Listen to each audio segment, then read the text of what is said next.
Ako si Kuya Paul and welcome sa Growing Christ. Bakit ba natin kailangan pang manalangin kung alam naman ni Lord ang lahat ng bagay? At mayroon tayong mga prayers na matagal na nating ipinapanalangin pero parang hindi naman niya ito nadidinig. Alam mo kapatid, si Lord ay hindi genie na kung mayroon tayong gustong makuha, mananalangin ka lang at ibibigay na niya ito. Hindi natin maaaring utusan ng ating Panginoon at hindi rin nakabase sa mga kagustuhan natin ang kanyang kalooban sa buhay natin at sa buhay ng sangkatauhan. Isipin mo na lang na kung ang lahat ng prayers natin ay masusunod, lahat ng tao ay magiging mayaman, di ba? At wala nang gugustuhin na magtrabaho pa. Lahat ng tao ay magiging matalino, kaya magiging dahilan nito para tayo ay magtatalo-talo. Kaya salamat naman sa Panginoon dahil kagustuhan niya ang palaging nasusunod. Ang pananalangin is an act of love ng isang tao sa ating Panginoon.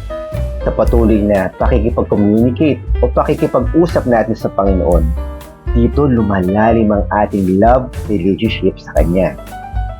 Sa tanong na alam naman ni Lord ang lahat, bakit kailangan pa natin manalangin?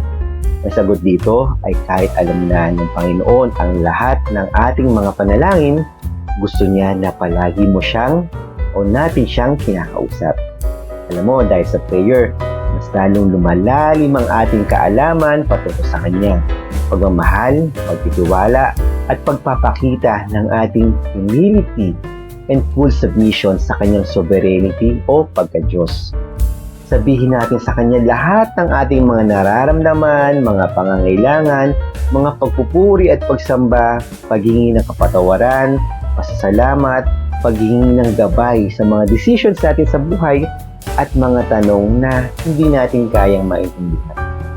Kung gagawin natin ito, dito natin maipaparamdam na mahal natin ang ating Panginoon. Tandaan nga lang natin na kahit isang taon pa tayong manalangin sa isang bagay na gusto nating mangyari at kahit pagsama-samahin pa natin ang ating mga prayers, hindi natin kayang baguhin ang puso at isip ng ating Panginoon. Pero hanggat hindi sinasabi ni Lord na no ang kanyang sagot sa iyong prayer, patuloy ka lang na manalangin at magtiwala sa Kanya na siya ay nakikinig sa iyo. May tanong ako sa iyo. Paano mo malalaman kung ikaw ay lumalago sa iyong faith at love sa ating Panginoon? Ang sagot dyan, tingnan mo yung prayer life. Salamat sa iyong pakikinig. At muli, ito si Kuya Paul ng Growing Christ. And always remember na mahal ka ng ating Panginoon. God bless.